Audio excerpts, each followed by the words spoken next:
30-year-old person, just 30-year-old person, very healthy, रोज़ gym जाता था, सब कुछ करता था। एक दिन कार्डियक अरेस्ट हो गया, और डेथ हो गई कार्डियक अरेस्ट से। सो जल्दी जल्दी करके अकेला रहता था अपनी वाइफ के साथ में, पेरेंट्स से अलग, पेरेंट्स किसी और सिटी में रहते थे, ये दोनों हस्बैंड में किसी और सिटी में रहते थे। जल्दी जल्दी करके बॉडी क्रिमेट भी कर दी, भाई कार्डियक अरेस्ट हो गया।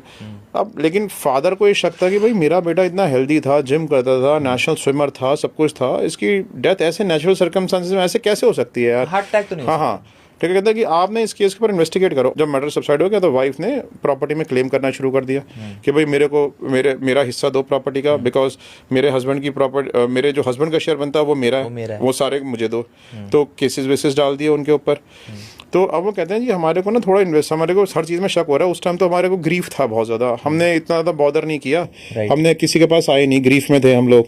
लेकिन अब हमारे को ना शक हो रहा है, उनकी बेटी भी आएगी, मुझे भी अपनी भाभी के ऊपर शक हो रहा है। तो जो है आप इसको इन्वेस्टिगेट करो। फिर हमने उसको इन्वेस्टिगेट करना शुरू किया। तो हमने ये देखा कि उसका अपने ऑफिस से कलीग के साथ अफेयर चल रहा है। पहले ही हमारा रेड फ्लैग क्रिएट हो गया कि भैया ऑफिस के कलीग का अफेयर है, दोनों के हमने वीडियो साथ में बना लिए। बट अब ये कैसे हो चले कि सुसाइड है, ये हार्ट अटैक है, नेचुरल हार्ट अटैक है, क्या है। हमने उन दोनों के वीडियोस बनाए, सारी चीज़ें करी, घर की नौकरानी से बात करी और आस पड़ोस से बात करी। तो आस पड़ोस था कि रात को ना बड़ी चिल्लाने की आवाज़ें आती थी आपस में, ठीक है। तो इनके लड़ाई झगड़े बड़े चलते थे।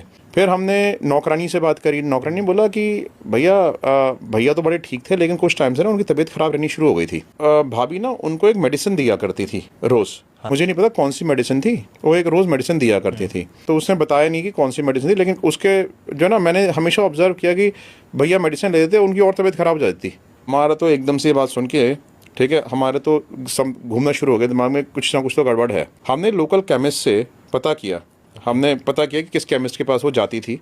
उससे हमने पता किया कि भाई ये कौन सी मेडिसिन लेके जाती थी। उसने हमारे को जो है एक मेडिसिन का नाम बताया। वो कहता है कि ये जो मेडिसिन है वो प्रिस्क्रिप्शन लेके आती थी किसी बहाने से, किसी भी डॉक्टर का, या नकली प्रिस्क्रिप्शन था, उसको दिखा के ही लेके जाती थी। केमिस्ट भी जो है ना दे देते हैं, अपने ऊपर कोई रिस्पॉन्सिबिलिटी नहीं लेता। तो उसने हाँ, तो क्या है कि फिर हमने जो ना उस घर में जिसमें वो रहती थी अपने हस्बैंड के साथ, उसमें हमने जाके, वो घर ऐसे ही रखा हुआ था, वो अपने पेरेंट्स के यहाँ चली गई थी। तो जब हम उस घर के अंदर घुसे तो हमने देखा कि वहाँ पे जो लेफ़्ट ओवर मेडिसिन थी, हम उसको उठा लाए। उसके में चेकिंग कराई, उसमें पता है आपको क्या मिला? थेलियम और आर्सेनिक का स्लो पॉइजन्स। ये धीरे धीरे आपके ऑर्गन्स को ख़त्म कर देते हैं। फिर वो सारी चीज़ें हमने रिकॉर्ड करी, हमने उसके फादर को और उसकी सिस्टर को बताया। तब वो हमें इतना थैंकफुल हुए इन सारी फाइंडिंग्स के साथ।